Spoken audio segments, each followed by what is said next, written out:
On this week's episode of the Fast Baseball Development Podcast, Connor and I talk about walkout songs.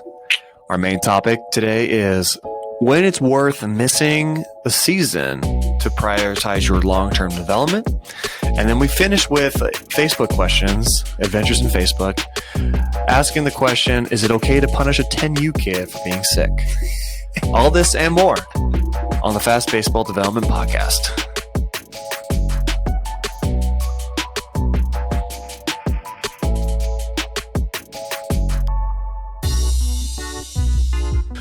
Welcome back to the Fast Baseball Development Podcast. I'm your host, Cole Thomas, with my wonderful co-host, Connor Reynolds.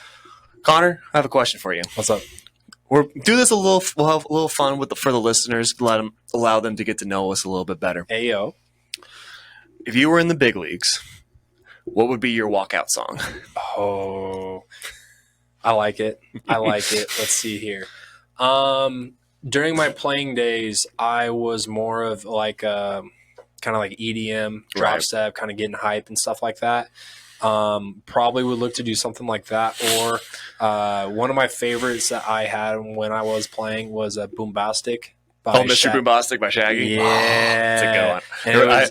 One of my first basemen when I was in junior college had that. It was a good one. It was sick. And it would start like right as I'm walking up, they call me Mr. Boombastic. And it just dropped it in. And it was like, slow, kind of easy pace, and then the beat dropped, and then, you got to carry around that boom boom stick and stuff like that. You got to let them know in case they didn't see the scouting report. So, I don't know, probably Mr. Boombastic. Mr. Boombastic.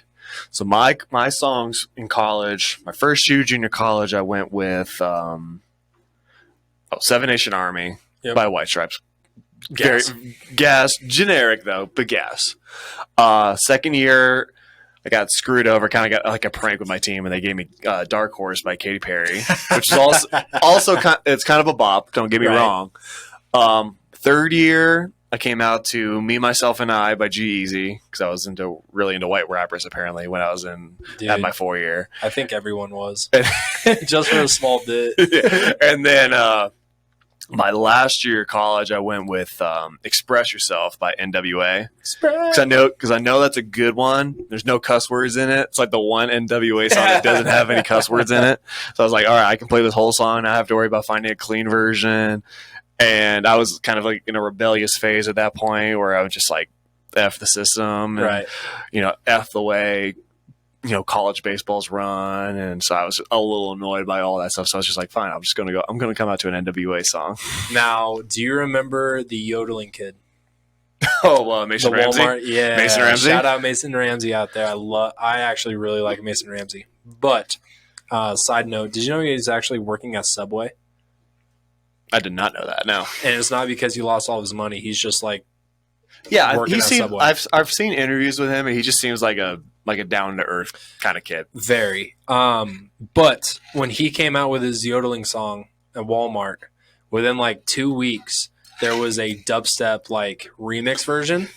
And dude, I'm not gonna lie, I remember that. I was pissed because within right when they came out with the remix, I immediately went to our walk-up dude, and I was like, hey, I'm changing this up. I have I need this song. I had a Drake song, and I was like, yo, I'm switching this. I didn't play for the next week. The next day, Mark Mumper at Grand Canyon, he switched it to that too. Oh, no. And then he made it on Baseball is Life or something like that. Right. And then it went everywhere. And then from that moment on, I couldn't do it. I had to change it again. Because I was I wasn't going to be the guy that you saw that. You had the original idea, but you missed your window. Exactly. So I just didn't want everyone else going to think you're a poser. Exactly. So I had to change it up again. Moving on to our main topic of this episode, I wanted to talk to you about an interesting article I read from a friend of mine, a friend of people here in the facility. I don't know if you've met him. I don't think you have. His name's Brian Jordan. He runs a facility here in Denver called Elite Peak 303 over in the Centennial area, right? Oh, okay. Well, he wrote a blog on his website the other day that I really enjoyed. It was basically the title of this blog, if you guys want to look it up, and I'll leave it down in the description below, is why taking a season off could be what you're missing. And basically Brian's synopsis is that, and something you and I talk about a lot, and what we talk about a lot in here in the facility, is there are just guys who play way too many games and I feel like just don't see that development they're trying to achieve, right? And one thing I thought was really interesting in the article was his main key point is, spring and summer through youth and even into high school, right? You're maybe going to depending on the level and depending on how busy that schedule is going to be, you're going to play from spring to summer. You're going to play anywhere from 45 to 60-ish games, right? And then you add on top of that a fall season, should you decide to do that, and that's usually going to be roughly 16 to 20-ish games, right? So in total, you're going to play somewhere between 65 and 80 games over the course of a 9-month period, which even and I should bear in mind, I should put this into context, is Brian is the former Rockies strength and conditioning coach. He was the coach there for Jason when he was with the Rockies. He was on the 2007 World Series team. This guy knows what he's talking about, right? He's got 2 kids. One's playing in college, plays D3 baseball at a school back in Maine. I want to say it's Marion College. I know that. And he's got another son that's getting ready to go into high school. So, I mean, this guy knows baseball. This guy he knows baseball from the youth levels all the way to the highest level possible.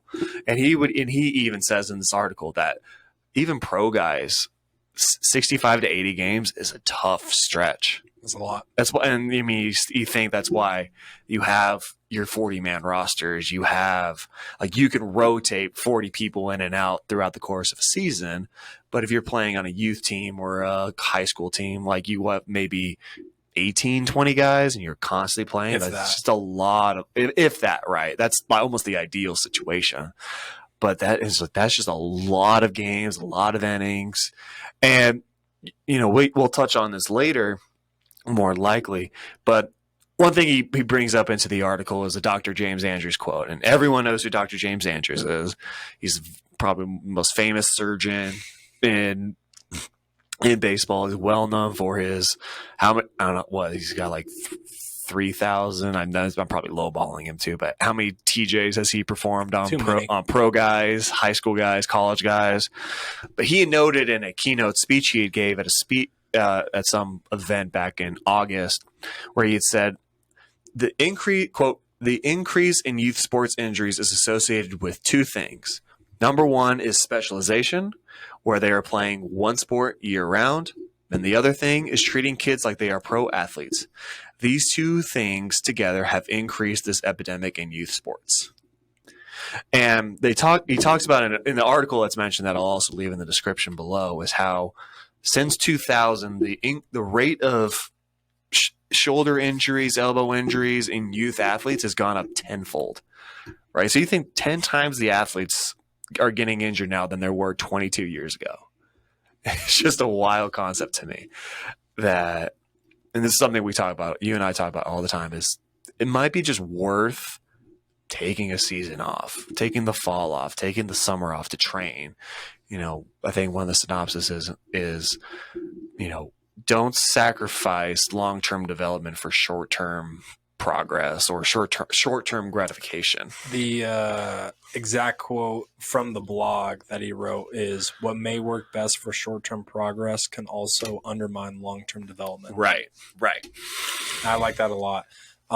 And I think the quickest and easiest way to kind of start pulling back the layers of this blog, one, I think the immediate return that we would get when showing this to a parent or this or that is when you say, hey, kids are getting injured 10 times more than they have in the past.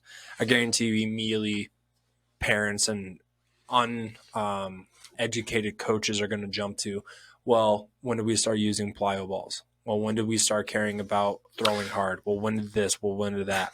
And there was I think you'll be able to touch more on top of it, because I feel like a lot of the time people view the throwing process as where kids get more injured rather than the swing side, which that's not always the case. Guys get injured on the swing side too, but I think it's more prevalent in short term to show when it comes to the arm side rather than the body side.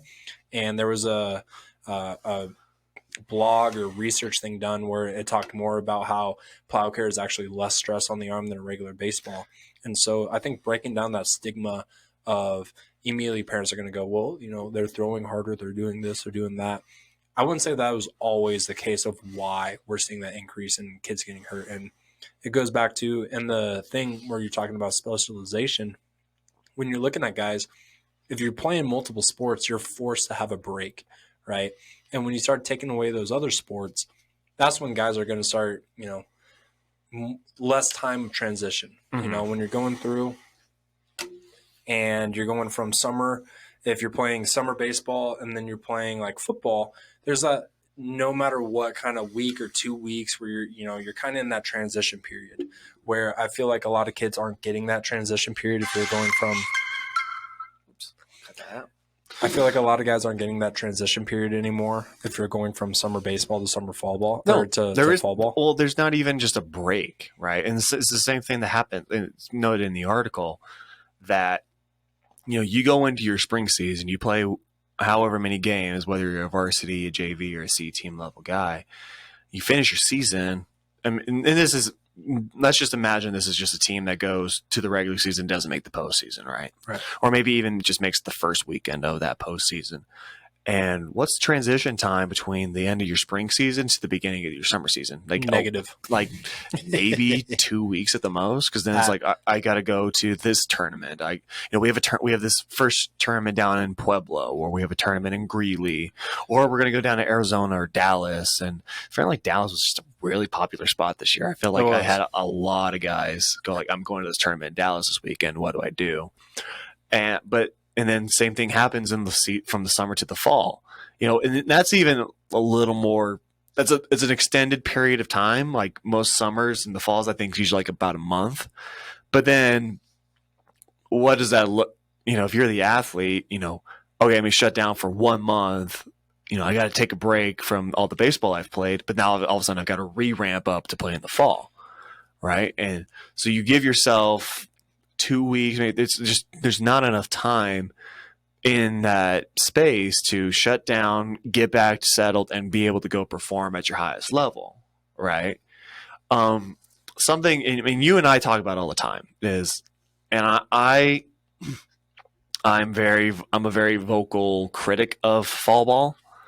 Very, very vocal. If you ever see any of my stuff, I get a lot of detraction from that. But something that was brought up in the article that I thought was kind of fascinating was, and something we talked about last episode about skills that scale, right? And something like, how are we prepping kids for the next level? So it was like telling a guy who's, my goal is to play college baseball. My goal is to play this and that, or whatever it might be.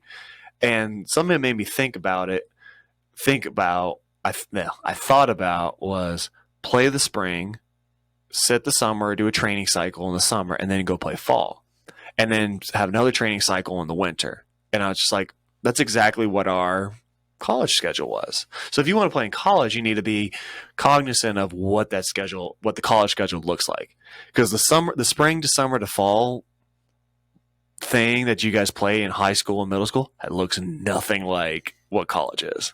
College is nothing like what you guys play, right? You mean, like, how many games did you play in a fall season at your 4-year?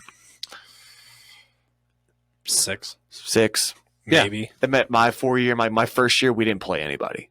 Or no, my second year we didn't play anybody. First year we played some teams, but it's one of those things like you're playing in a controlled environment. Yep. You're not like, you're playing for the sake to work on something, or you're playing to show why you deserve this position in the spring.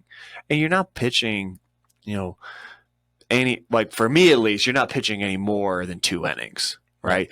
If you're a hitter, you're going to get 3 to 4 ABs. And again, this is in when you get to college, the scrimmage setup is not just like a 7-inning game and that's it, 9-inning game and that's it. Like, it's like 18 innings. Yeah. It's a long day. Yeah. And you're only, like you said, going to get like 3 or 4 ABs, maybe a couple innings and stuff like that. And then you're going to do some practice stuff on the side. Yep. All right. So it's, beginning to continue to prep these guys for whatever level they want to achieve, right? So I like that. I like that in that article. It's like I would like fall ball better if there weren't so many games played prior to that. But it's that same simple argument I always give. And I get this all the time. It's like, you need to play more. You need to play like exposure to the game, exposure to this. Like you need to understand situational awareness at whatever level. It's like, but if we're going by the article where you've played 45 to 60 games over the course of a spring and a summer, what situation have you not seen? What situations have you not become accustomed to? If you're a high school guy, how many times have you had the opportunity to turn double play in that 45 to 60 games? Probably a lot. How much more benefit are you going to gain from those extra 20 games that you didn't gain from those 60 games prior? And I liked a lot how they stated it as it is in college, it's a fall development season. Yes. And that for me is the biggest thing, is that it is viewed as a development season, but that's only in college. Like I feel like guys only look at it like that in college. And when you're going through, and I like how you said how different college is from the high school, from that. Because like even thinking of summer ball, like I think the most games I played in summer ball, and this was when I went up to Canada, and it was like a legit, season with owners of teams and all that stuff. Where it's about as professional as it can get. Oh yeah, you're treated like a professional athlete as a college athlete. Yeah, and I think the most we played in that was like maybe 40 games, but that was like pushing it to the limit in that summer, and that's like with double headers, and that's with that stuff. And the other leagues I played in, the Mile High Collegiate League, I think we maxed out at like maybe 25. Yeah, games, I was a 4-time player in the MHCBL. Shout out. You played 30 games ish, right? And when I played, it's a little bit different now because it's not as centrally controlled as when I was there. Now there's like you're in charge of your own team. But yeah, like I was always sold like if you're a pitcher, you're gonna get on the low end, you're gonna get 15 to 20 innings. If you're on the high end, it's gonna be like 30-ish, right? And that's a good model because like, okay, I'm gonna get my work done. I have things I can work on. I'm gonna get exposure to those things. Yep. But once again, it's like in the summer, it's one of the, like where I tell guys all the time is you have to have a plan for when you're playing, or there's got to be a meaning to the game. And the MHCBL is like I was on the better team. I was on the Cyclones. We were 4-time champions of that league. No big deal. No biggie. Shout out JL. Shout out JL. I love that guy to death. But like most kids just didn't give a shit. No, playing those games. It was just like, I'm here to dick around, play as many games as I can, and I'll get better. I'll do something like I'm going to work on an approach, or for me, it was I need to work on throwing more strikes with my off speed, right? And that's how I always looked at it, is I need to find a way to develop myself because I want to be this dude, or I want to be that dude. I want to be a starter. I want to be a closer. I want to be the big time guy, like my coach can rely on me, which I feel is what everyone strives to be. Hopefully. I don't think anyone strives to just like, I want to be an average college baseball player. I get maybe 10 innings on the whole season. I'm not really I get the garbage innings. No one wants to be that. But what's your goal to fix that, right? But then, as we go back to our point, if you're a high school guy or a middle school guy, and I'm not going to poo-poo you for wanting to play all those games. If you want to play all those games, have at it. Just understand, like, there's a reaction to every action. Yeah. Right. And so I kind of like define it as like, quoting Drake a little bit. Like, are you the same thing? It's like, are you here for a good time, or like, what's it? You're not here for a good time or a long time. You're just here for a good time, right? Because if the more and more games you put on, it's basically I'm just here for a good time, not a long time. And I think that's where you and I and everyone here in the facility is different, is we're here for your long-term development, not your short-term gratification. 100%. And for me, that's where that quote of what may work best for short-term progress can also undermine long-term development. The best thing that I can think of or go to is 13-year-old team. You're playing against a team that may not be as good. The best way I can say is imagine a 13-year-old team. Other team may not be the greatest. I've seen coaches come down and talk to that hitter as, hey, just put the ball on the ground. They are not able to field it. And the worst part is I've actually heard that at the collegiate level too. Mm-hmm. And so it's like, all right, if you're a 13-year-old and you're being instructed just put the ball on the ground because the other team can't field it, yeah, you might win that one game. Yeah, you might win that tournament for the 13U. But the field's going to get bigger next year. The bat's going to get heavier. Like all these things are going to change. And so now if you're trying to apply that same ideology, now you're not developing, now you're not getting better. And so that's where it's like, all right, what's more important, you being successful in the short term or your career having long-term development? And for me, that's the biggest thing that I don't think parents understand or notice. There's a joke that we talk about all the time where when we're reading these Facebook posts that we're going to get to here in a little bit, it's almost a given that we can read that these posts of these people complaining about their 8-year-old, 9-year-old, 10-year-old, 11-year-old, that's probably their first child going through this. Like Right. They don't understand that there is a long-term process to this. And so it's just one of those like understanding why it's important for us to be smart about this. When it comes to your career, when it comes to player health or your child's career and your child's health, it's massive. It's really important to make sure that we're not looking at only short-term success because no one cares when you're 8, 9, 10, 11, 12, 13, 14, 15, 16. Like no one cares. So are you able to be the guy that is the best when no one cares? Or are you going to be the guy that's the best when everyone's watching and you got colleges coming and seeing your games? Like, when do you want to be able to show out? How do you feel we fix this? I know it's not going to be something that gets fixed overnight. It's not going to be something that gets fixed by next year. But what are the steps you feel that need to be taken to alleviate or change the way the system works? I have to play all these games. I have to, the more games, the better, because that's the only way I improve. That's the only way. The more exposure I can get, the more exposure I can get to these certain situations, but then that comes at that cost of I increase my chances of getting injured. I increase my chances of, falling behind other peers, right? Who maybe one day get bigger and stronger than me or develop better things, right? Because I was talking to one of our dual kids that we both work with. I was talking to his dad. And he asked me, like, how do I teach my son how to throw a curveball? Because now the coaches are wanting him to throw a curveball.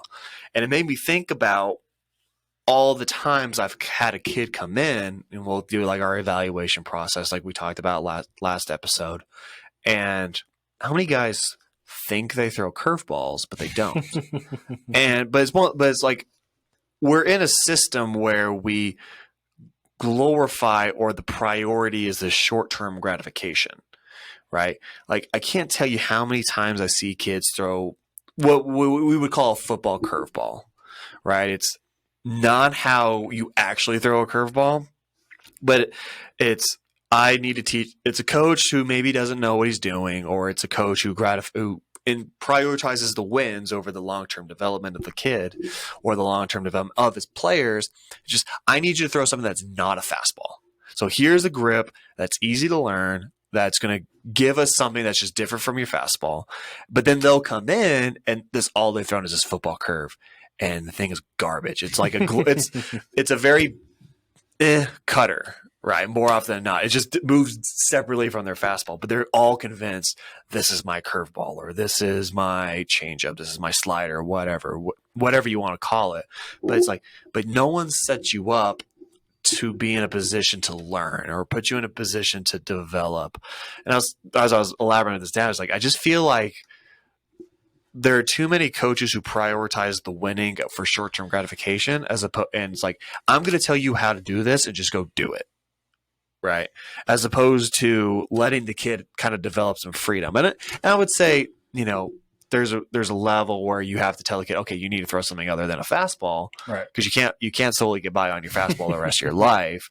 But let that kid figure out that process. Maybe give him a sample grip and it's like, look, don't hold what I tell you as gospel, because then you throw your football curves that never actually work. Because then I have to teach you actually how to throw a curveball. What's a more proper grip? Because obviously there's there's variance in grips, but here's a good one that we'll start out with, and then we can manipulate from there, right? But you also have to teach the kid to be creative in that realm as well. Whereas, like, the same thing goes with hitting. Is it's one of those things to just say, like, swing this way, right? This way is the best way because it's going to give you the most long-term success, right? But as you get older, the bases get a bit larger, the baselines get bigger, the fields get bigger. You have to be able to teach a kid, and as well is teach the kid how to excel at the next level, right? And be creative in those things. Because then I like kids who are far more willing to, like, hey, what do you think about this? What do you think about that? Because then you and I can play with each other, and then we can figure out because we need to get away from I'm the instructor. I'm going to tell you what to do, and you just do it. Yeah. Right. It needs to be a collaborative experience because I could tell you what to do.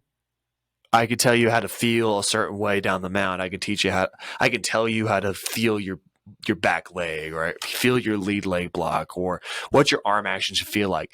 But what I tell you can be completely different from what you feel, right? And you need to, as an athlete, work with me on that, because if I could jump into your body, I would.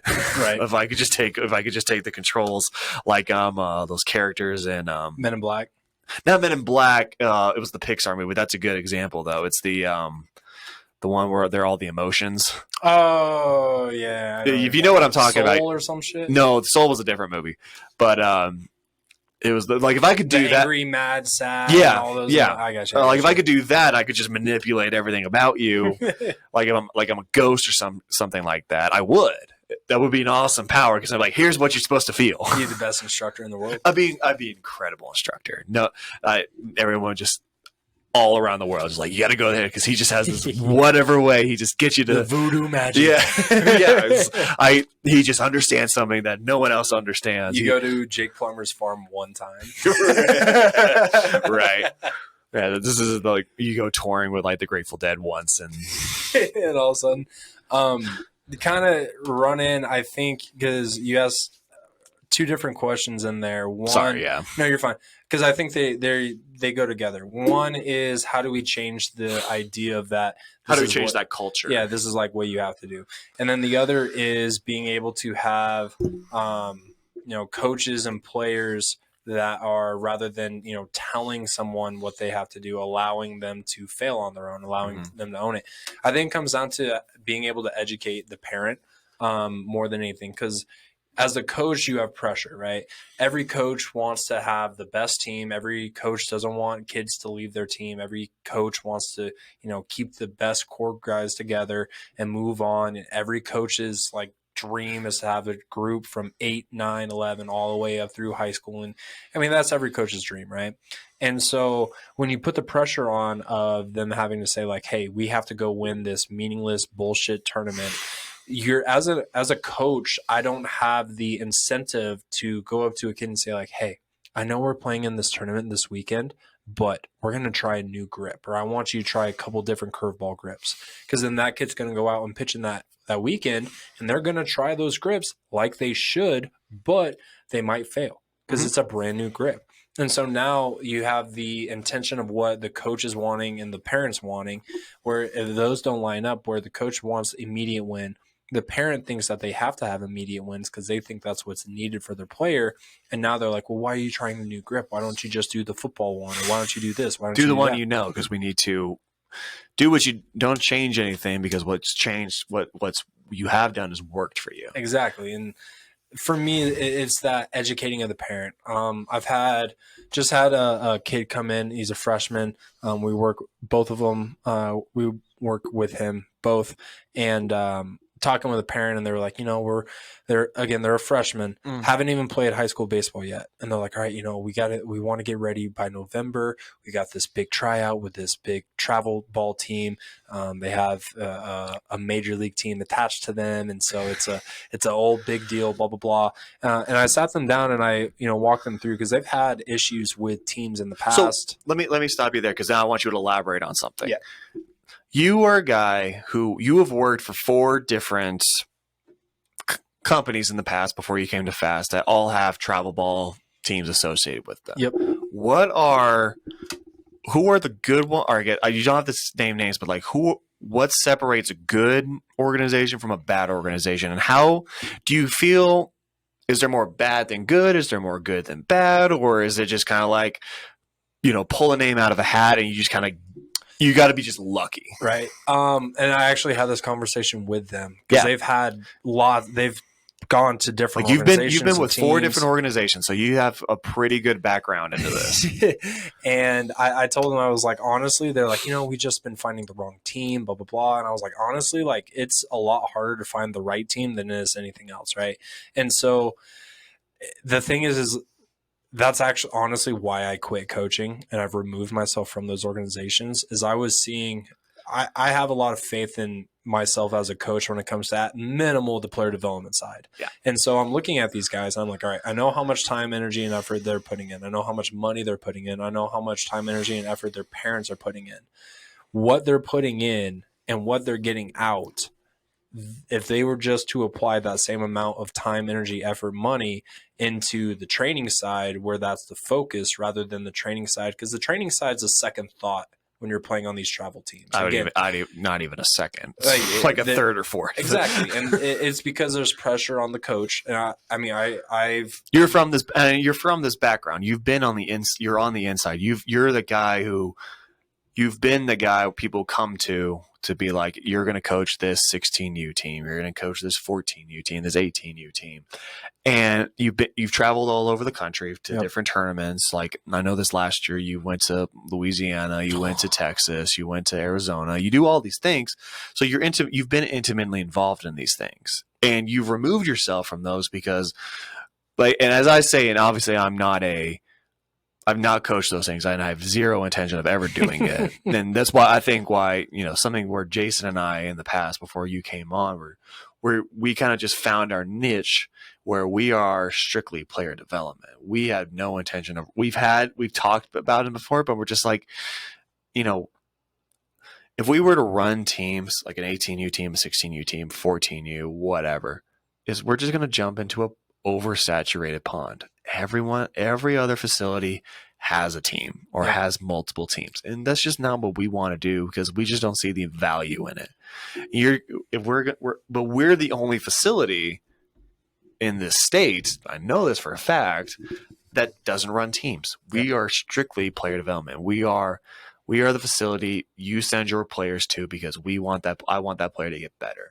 And I want to long-term better. Long-term better, yeah. Not your short-term, then come to my camp, come do this, come do that. We're going to do this tryout, but we're going to do this camp right before the tryout so that you get more exposure with your coaches. Wink, wink, nudge, nudge. Exactly. Where it's one of those things where you're almost kind of forced into it. And I had another kid that he worked with me for a long time. Then I didn't see him for about a year. His dad reaches out to me and they came back this week and just like, hey, we're playing with this team for this facility. And they kind of forced our hand that we had to go work with this guy, with this pitching coach or whatever.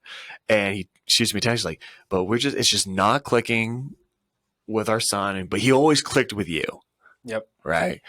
Whatever you did just worked with him. And then obviously like there are going to be kids and there's going to be parents, there's going to be athletes that come in that we just don't connect with. Yep. Right. And that's just life. It's just going to happen. Right. Do I wish I could connect with every player? Absolutely. But it's just, we have to find the proper wavelengths. And that's why though, we also offer more than just you on the pitching side. Yeah. And that's why we offer more than just me on the hitting side. Yeah. But it's one of those things where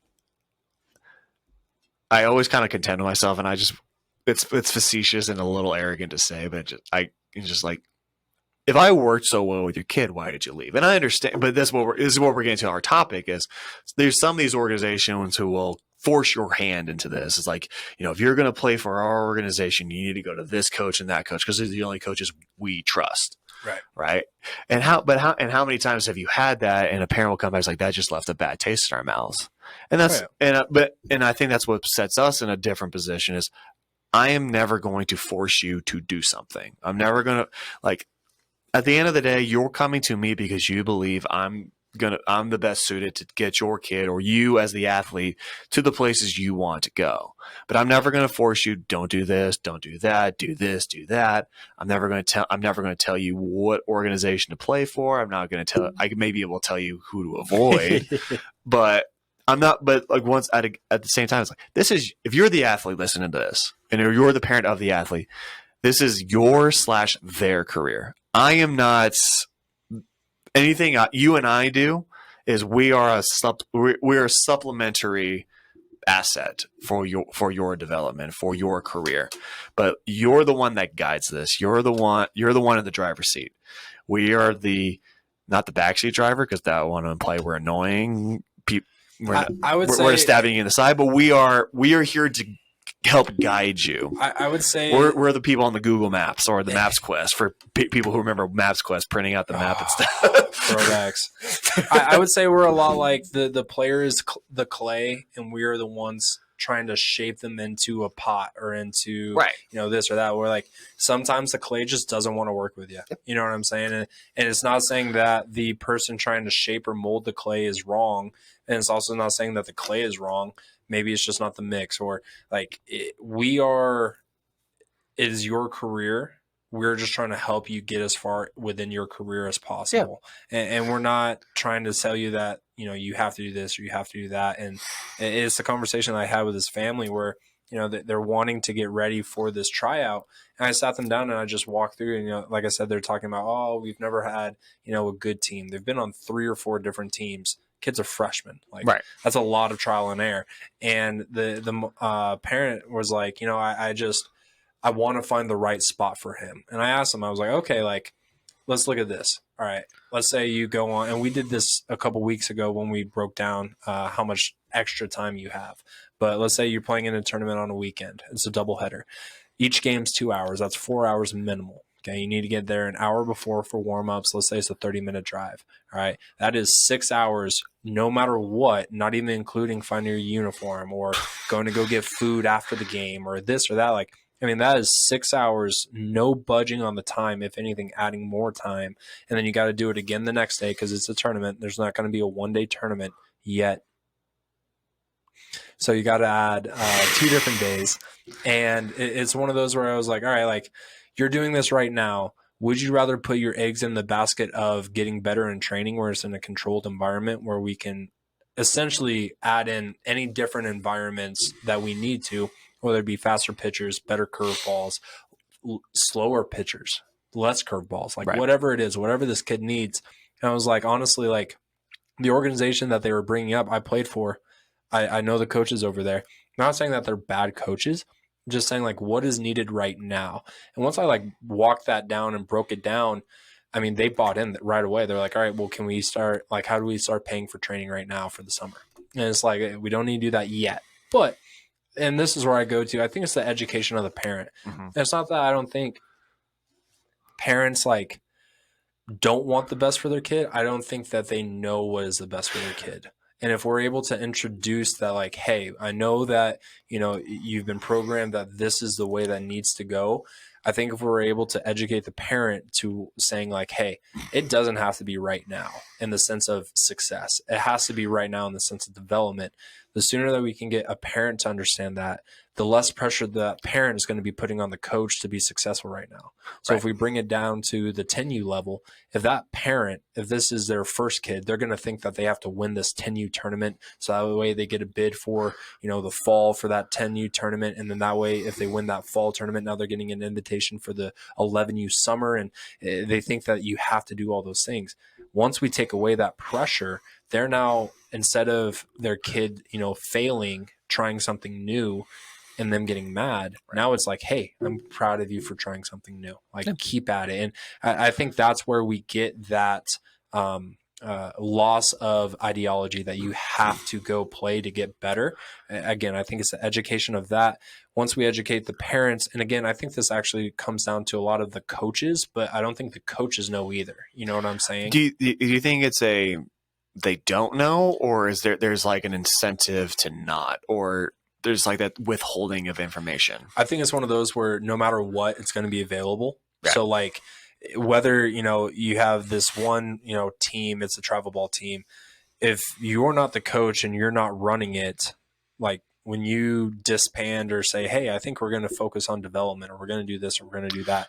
If those parents think that they have to go play, they're leaving and they're joining another team that's just next door, maybe within the same, building of the facility or whatever it is. And that to me is the part where I think I think there are some coaches out there that are aware of it, and I think those are the ones that. So like, there's a willful ignorance, you think? And that's where the money gets attached to it. Where I've been at tryouts where I hear coaches literally referring to kids as the price point of how much they would get if they brought that kid on. Right. They're not looking at any of the data. They're not looking at the tryout. They're not looking at the ratings. They're literally walking around and going, all right, that's 2,500. That's 2,500. He's a PO, but we won't bring up the PO price first. Let's bring up the full price. I've heard coaches say these things when walking around. And for me, I feel like there is a small portion of coaches that get it and understand it. And I feel like there's a small portion of coaches that get it, understand it, don't care about it. And then I feel like there's a majority in the middle where they think this is what they need to do, or they think because, again, it's that short-term process or progress. So in their mind, they're thinking, oh, I'm winning every tournament. I'm doing this or I'm doing that. Like, this is what I need to do. And that's where I think that loss of education or loss in translation of what is actually needed for that player. And again, I think it comes down to the sooner you can educate the parents, the better it's going to be for the coach. And whether the coach is the one that educates the parents, or is an already educated parent that joins a coach that gets it. That's the big thing. And for me as a coach, that was my number one thing I tried to get out there ahead of time, is that, like, what are our goals? And we would have a team meeting before every season. We would have a team meeting after, just going over, like, what is our focus going to be and how did we do on that focus. I don't think there are too many coaches that are aware that that is where they need to be at. And so they just fall into, I have the worst parents, or I have this, or I have that. And I feel like some is self-inflicting, but a lot of it comes down to, again, like educating the parents, making sure that they know what is needed from them or for them or with the kid, and then going from there. Where do you think are the next steps in this? What, like, if you were to draw an outline of like your ideal season, or like if I were to go January 1, 23 all the way through December 31st, 23, what's an ideal? Is this with like CHASA constraints? Let's go for our high school athlete. Like, let's just go. Maybe you're not the dude just yet. You made C team this year. You're a freshman. Okay. Right. You're a freshman athlete. Potential. With potential, right. But like you start January 1, and January 1's typically around this time where like everyone's training. Obviously, it's the winter time. Everyone's training. They're getting their lessons. They're doing their hitting development, their pitching development, things like that. So that's kind of like for us, it's a great time. It's a great time to be what we do. But then you go into spring, and I advocate guys play for your high school team. I know there's a little bit of a small movement of guys just foregoing their high school seasons, which is interesting to me. But maybe I'm just behind on the times. As a 28-year-old, I'm just getting too old and get off my lawn. You don't get it, dude. I just don't get it. Quit yelling at the sky. What, for me at least, I would always tell guys, I'm in that camp of telling guys to, play your spring and play your summer.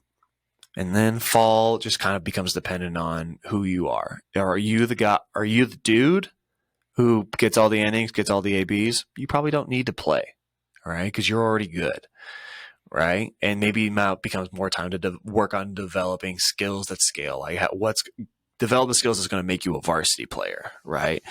You're, like we said, you're the potential guy. Or are you a high school guy who didn't get a lot of innings? You're like kind of the last kid on the bench, played in the garbage minutes, or if you're or you're at a school that still prioritizes like, let's make sure everyone gets a chance to play, but you are severely lacking in skills, or you're severely you just didn't play a lot. I would say maybe you can play. But something that was brought up going back to the article that I thought was fascinating is giving yourself 2 seasons for development training or 2 seasons for strength training or skills training, things like that, and then 2 seasons of playing, and it's almost like you alternate between the two, right? You play your spring, you sit out your summer so you can get your lifting in, you can get your skill development in, and then you go into the fall stuff, do your games, do whatever you want, and then you go back into your winter development. And I thought that was just an interesting concept because, as we said earlier, like that is actually far more like the college. That's like what college is. Exactly. If you want to be a college player, that's the schedule you would follow, right? So, and I think, what would your schedule look like if you were to draw a season? And this is with CHSA. Right. CHSA constraints are there as well. But the biggest thing that I would say, if you're a freshman and you haven't done any training or any baseball stuff or anything like that before March 1st is generally tryouts, the end of February, beginning of March. If you don't look to start doing stuff before February, you're struggling. Mm-hmm. If I had my ideal way, right when you finish your basketball season or your football season, or if you're not playing anything in the fall, train, get better, because and this happens all of the time, is you're going from playing 14-year-olds against other 14-year-olds to the possibility, my freshman year, you're playing 16, 17, 18-year-olds. My senior year, that season, I was 19. You're playing against dudes that are can go vote, can get mortgages. There's you're talking about college, yeah. No. Oh. I was. Oh yeah, in high school, yeah. Even in if you're 18 or 19, you can go get a mortgage. Yes, sure. You can pretty much do everything except for buy a beer or rent a car. Those are the only things you can't do. And so, I would say train and get ready. Prepare. If the amount of kids that are freshmen and varsity's the goal, varsity's this, varsity's that, it's such a different beast. And so the sooner that we can get somebody in training, the better. When it comes to games, I would probably say you're playing, I think it's 16 to 22 season games with CHSA during the spring. Honestly, I would say minus playoffs. Yeah. I would honestly say dude, train that summer. And that's what I'm talking about with this other gentleman as well that I was mentioning earlier.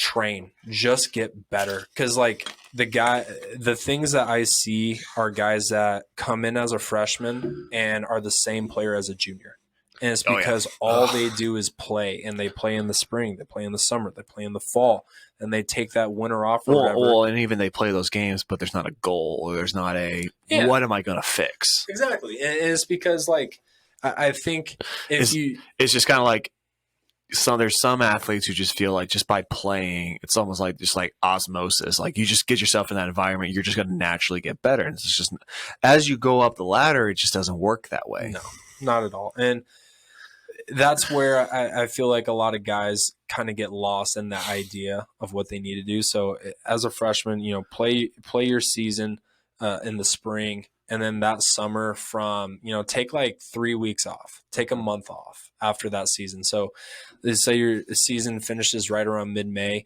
take all the way to mid-June off. Just take it off. Go be a kid. You know what I'm saying? And then right around that mid-June time, that's where let's start training. Let's go 3 months. Okay. Let's go all the way to the middle of August. And then let's take another a month off. Okay. Now we're in the middle of September. Go let's train again. Why not? Maybe if you got some buddies that want to go play in the fall and you got a fall team with your high school or something like that, go do that. But don't stop training, because what I feel happens is the games will show what you need to train. And so if you go through and you don't train the pieces that I've shown, hey, you need to get better at this. Maybe you're batting really high on your team, but it's because you're playing on a very low level team. In your head, you're not going to think, I need to get better. No, you're not going to think that, because you're already in your eyes. You're a stud. You're the next Aaron Judge. Oh gosh, did he hit 61 tonight? I don't know. Probably not. I don't think he did. But you're losing that idea again. You're losing the idea of you're trying for the varsity spot, and you're a freshman. You just went and played your 16U, 15U team, and you were good, all right, I'm glad you were good. But when you come in that sophomore fall, you're going to be playing fall ball probably with your high school, and you're going to be the same player you were last spring. And then when you go through to the tryout, because you haven't trained, or maybe you trained a little or bit. you're just the same player. You're not inside the C team. You're going to be JV. Exactly. All right, If that. You need to put yourself in the environment that you want to compete in. What would you say? So I'm interested in this because I like your answer there. It was really good, really well thought out. But something I thought it's mentioned in the articles, as Dr. James says, is the speciality or the specialization of baseball. Where, in your eyes, I have an answer for myself. Mm-hmm. Is where if you're an athlete and your goal is, I want to be a baseball player. My sole goal is to be a baseball player, right? But at what age do you start specializing? I would say, be a multi-sport athlete until this. I would say until you can consistently be athletic, in different environments and situations. Like if you can't even, big thing is when I'm going through with guys, I'm like, all right, hey, get in a basketball stance. Yeah. And if they can't even get into a basketball stance and they're all over, they don't know how to play defense. It's like, all right, well, one, you're hearing me say basketball stance. I'm actually wanting you just to get in a default athletic spot, right? You can't even do that. We're not going to be able to focus on, bat speed. We're not going to be able to focus on barrel consistency. We're not going to be able to focus on this, or this, because you can't even focus on holding an athletic position. Right. And so for me, it's, and I've got one kid right now, he's 12. He plays 3 or 4 different sports, but if he wanted to, he would be the kid that is if they came to me and they're like, hey, we're just solely going to focus on baseball. I'm like, okay, you're athletic enough. You have an idea of your body, your spatial awareness is really good. You understand how your body moves. That's fine. But then I've got other kids where it's I go to throw them a ball and they look like they're allergic to it. It's all right, we have a lot more to work on. I don't think specializing in this one, the hardest sport around, we don't need to specialize in that, because you can't even, dribble a basketball. You can't even walk and chew gum at the same time. Let's get that under control first. And I think it's a player to player. Now, if you're under 12, and you're wanting to specialize, stop immediately. If you're 12 and you're an all-star stud, and me personally, I chose not to play other sports. One, I was playing football against dudes like Christian McCaffrey, tackled him, AYL Super Bowl. Check it out, 2008. I played against Christian McCaffrey, played against those dudes. I hated football with a burning passion. My dad played college football, and I hated it.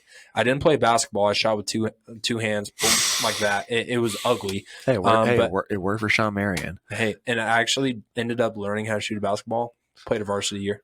There you go. Basketball. But so when it came down to me, I was in 6th grade, just got done playing football. And I hated football. I was the dude on the bench. I was the scout team. Yeah. But I was scout team lineman against dudes that were double patches and running faster than me. So I was just getting my shit cleaned up every single play. And they were like, hey, keep going. So I came to my dad and I was like, dude, I do not want to play football at all. He was like, okay. And that was it. I didn't play basketball. I played soccer back in the day, but just for shits and gigs. Yeah. And it was something I could have played soccer in high school. I ended up playing basketball in high school. I could have played football in high school. I just didn't want to. I truly did not want to play those things. I just wanted to play baseball. And so that transition for me, I feel the reason for it was different than some of these other guys. I didn't want to play other sports where I think they don't want to do the training of other things, if that makes sense. I don't think they're able to. Yeah. No, I like that. So my conservative position on it is I would say be a multi-sport, and obviously there's stipulations, like you say. If you just don't enjoy any other sport and baseball is your thing, I'm not going to say play other sports. I would advise it more or less, because it's just one of those things where it takes away organized. Organized, yes. Like, don't like, and I still ended up playing soccer. I would go play basketball all the time. I still went and played football all the time, but it just wasn't organized. Like, I was still playing those things. Right. It just wasn't organized. Now, I will say that was like a difference. Yeah. So moving on to our third and final segment today, we're going back to the well of Facebook and looking at Connor. It's looking for new random questions that are going to apparently try to make me laugh. So Connor, have at it. Alrighty, so this comes from a 10U rec coach. Oh boy! All right, I can only imagine. 10U rec coach writes: one player had missed 2 practices due to a sickness. Yeah. Would you move the player to outfield to try and prove a point? Not saying that there's anything wrong with outfield, but this is not the player's primary position or normal position. So do you move the kid to the outfield to punish him for missing practice because he's sick at 10U? At 10U. What life lessons are you going to teach the kid? Don't get sick, dude.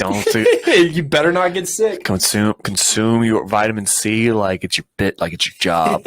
all supplement some zinc, some vitamin C, a little fish oil in there, fish oil, omega-3s. Just that's the easiest way to just start get a kid down the rabbit hole of supplements. I feel like just do it whatever you can to not get sick, and if you do get sick, don't be a bitch. Suck it up, otherwise you're losing your position in the infield. Oh my god! Yeah, no, it's brutal. I'm assuming. I can't wait for that kid in 20 years. She goes like, you know what? Yeah, the greatest moment of my life was I learned not to be a bitch getting sick because my 10U basically. And they put me in the outfield and that shit sucked. They put me in the outfield for 2 games and it changed my life. Ever since then, I haven't been sick once. I just swallow it. I've got the immune system of a steel cage. God, nothing gets in here. In the new Dwight Schrute, he's like, cough on me. No, like honestly, if this coach was sitting right there, okay, I feel like it's just a theme. It's just people who just take the youth people who take themselves way too seriously. That just seems to be the theme of this segment. Oh yeah, and honestly, like again, it comes down to I guarantee you that this coach, I guarantee you they have a kid on the team, right? Hold on. I hope they have a kid on the team if they're coaching 10U. Yeah. It is really weird if you I'd I'd never understand that. But I'm assuming they have a kid on the team, right? And so I guarantee you that this is their first kid.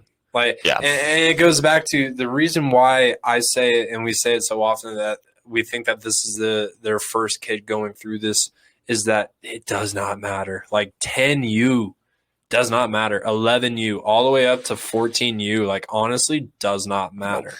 It really doesn't. And so attempt to make a point with somebody to say like, hey, you were sick for a practice, or I'm sorry, 2 practices. They didn't even miss a game. And even if they missed a game, that doesn't change anything. To think that it matters that much. Right. And then also to feel like to prove a point. Well, if you're the coach and the same thing, like this kid went on a week vacation, like, are you going to punish him then in the summer? You know, I had this when I was in high school. My grandfather had passed away, and we went to go to his funeral. It was my first, it was one of those things where like we delayed the funeral after he passed because I was in early high school. I want to say, yeah, like early high school when he passed. It was 2008 he passed. So it was my freshman year of high school, and so my freshman coat, we waited. I forgot what the time. It was like around Thanksgiving. We had his funeral, so we leave to go to Georgia, where his gravestone, where our family grave plot is. It's another concept I don't understand is family grave plots. But we can have another podcast of just things in the world outside of baseball that make zero sense to us. Coming soon. Yeah. But so we go to his funeral, and I had to sit an entire game. I had to sit on an entire game because I missed a week of practice, right? And I get that in high school is maybe a little different, but 10U, like, are you going to tell a kid, like, I'm going to punish you and send you to the outfield because your grandfather passed away and you missed a week of practice and a weekend of games for your grandfather's funeral to spend time with your family and stuff like that? How dare you? How much is how much of a hardo Do you have to be? The audacity that family would have to think that it's okay to skip a 10U practice. What happens at a 10U practice? Like what are the things that are going on at this practice that are they putting in plays? Like, what if they're putting in plays? Are you talking like bunt coverage plays? No, any kind of plays where it's like, hey, Timmy missed this week, and normally he's our shortstop. We actually implemented a daylight play, so we're gonna have to put him to the outfield because he's just not gonna be up to speed. Like, what are you doing at these 10U practices? Wreck, 10U wreck. Even if it was a 10U travel team, but 10U wreck to miss 2 practices and feel like you have to punish the kid. Right. Like, whether they miss it because they're sick, honestly. There are things to punish kids for, and there are things to not punish kids for. And getting sick is one of those things you don't punish them for. And even if they're, like you said, like, if it's a funeral, if it's a family vacation, like, whatever it is, like, go be a kid. Go experience shit. Like, don't, like, that, for me, is the biggest, like, just, one, if I'm the parent of this kid, and again, let's say it's not being sick, let's say it's on a vacation. If you feel like you're a parent and you have to look at your 10U rec schedule for your kid and you're like, can't fit in a vacation this year, got to go to all of Timmy's games. Like, feels like that's something we should have covered in the second segment, our main topic today. Oh yeah, like if you don't have the time to go on a vacation because your summer ball schedule's too crazy, what are you doing? Right. And it pains me, like, going through the Facebook post, like, it's so funny, but then I also, like, sit back and remember, like, this is a kid's career. Like, this is, like, actually happening. This isn't us, creating fiction. Right. Well, yeah, it's kind of, we can laugh at it jokingly, but there is a reality to this. Of like, there's a reason somebody asked that question. And it's like, as much as we like to see this as like the most parodied stereotype of just youth coaches who take themselves too seriously, like basically when I hear your question here, it's making me think like Kent Murphy wrote that out. Right. Or Coach Casey Smith on Twitter. Yeah. It's one of those, but then I'm like, oh, this is on Facebook, and this is real. This is someone really asking this. Like, this is not a parody as much as I love to think it's parody. So it goes back to what we talk, we've talked about this even on the past episodes.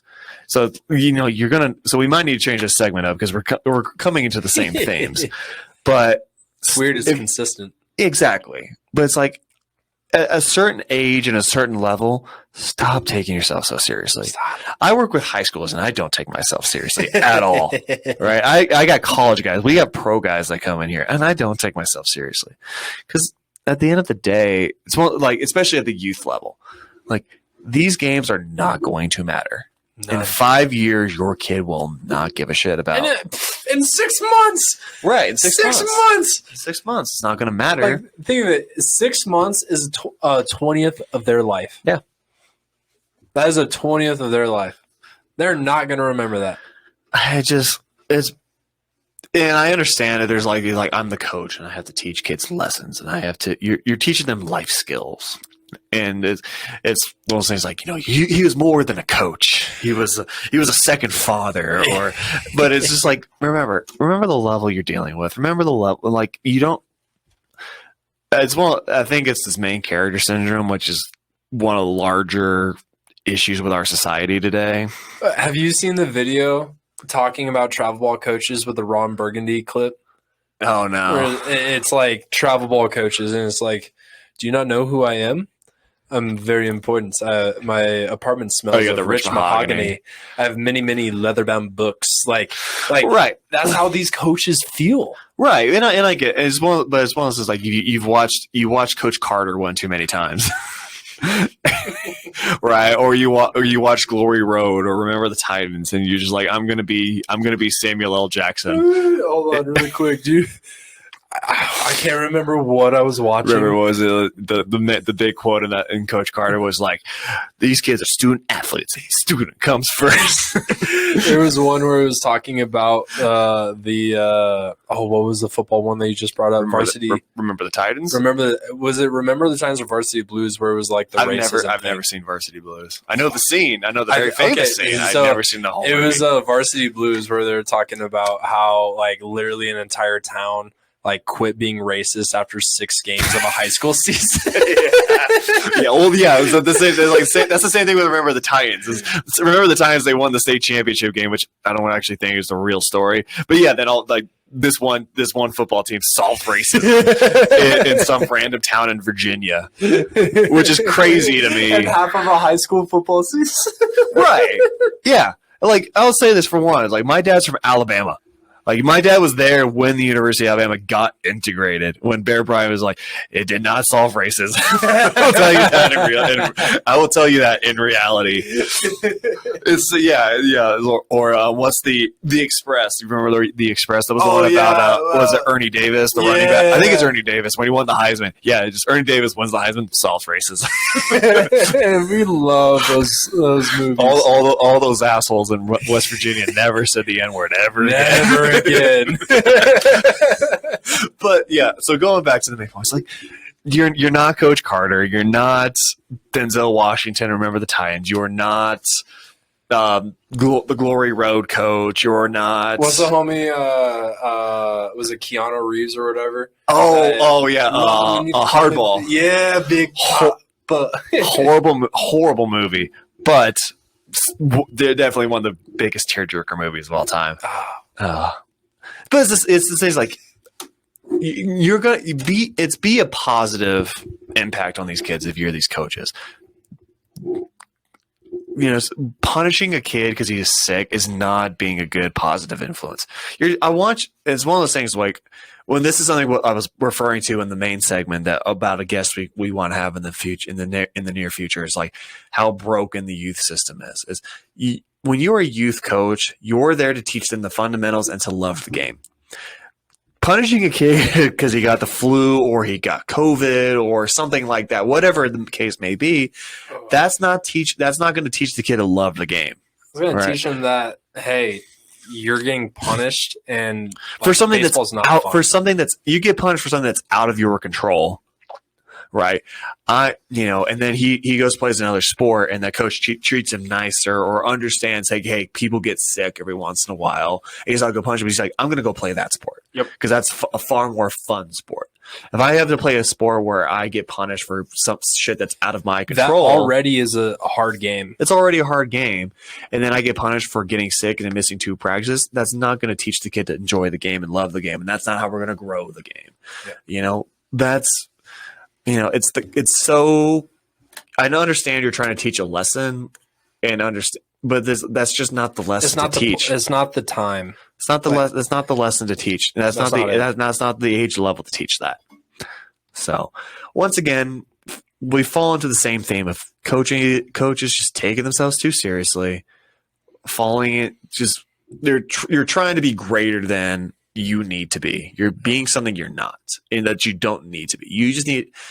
Hopefully, this is the last time we do this kind of a segment. We find something a little more fun, but teach these kids to have fun. Teach them to love the game because more and more we're seeing kids who just kind of play baseball. I love baseball. Don't get me wrong, but it's like they don't love baseball. They don't love it enough to go through the lows. To see the other side of those lows. Right. And like how many it's the same thing. I love the game for loving the game. Yeah.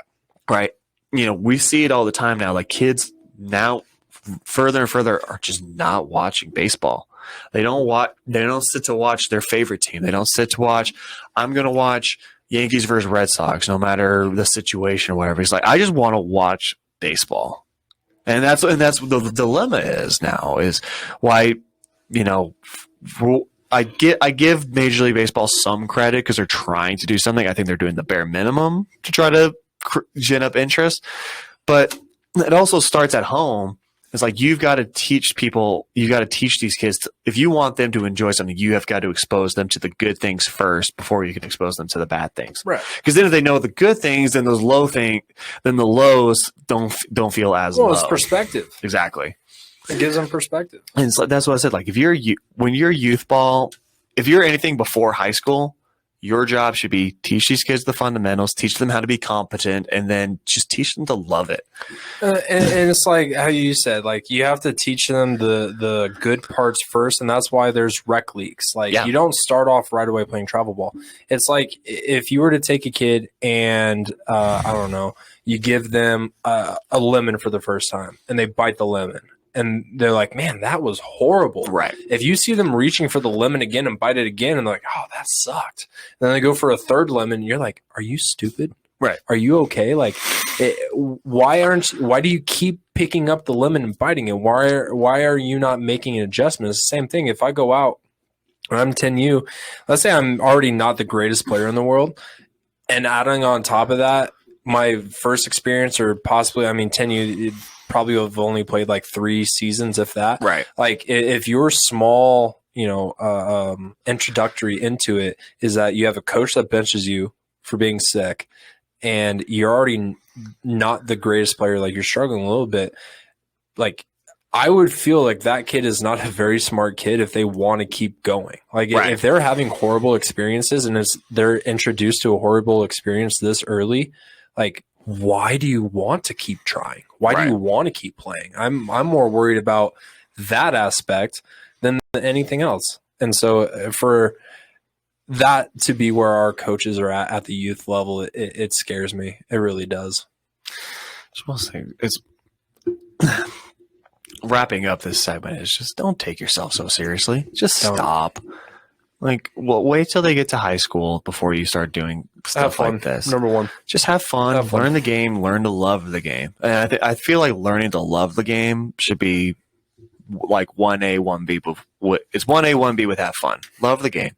Yep. Love the game for what it is, and learn to love it. Because then you're not going to get the kid. You're not going to have these high burnout rates because they're like, why would I want to quit something that I love? And you gotta. The sooner you can have fun with it, I think the sooner you're going to fall in love with having fun. Right. Like you have to have fun first for you to fall in love with it. And so you have to introduce that at the young level, and benching a kid for being sick. That's not it. No. Well, that concludes this week's episode of the Fast Baseball Development Podcast. We appreciate you guys for listening. For me, myself, Cole Thomas, and Connor here across from me, we hope you enjoy the rest of your week, and we will see you next Tuesday. Thank you for listening to the Fast Baseball Development Podcast. You can follow us on social media. You can follow me, Cole, at Cole Thomas Fast on Instagram. You can follow Fast Baseball on TikTok and on Instagram at Fast Baseball. And you can follow Connor at Fast_RBI for all socials, and then YouTube's going to be Fast RBI Player Development. Awesome. We will see you next Tuesday. We appreciate you for listening.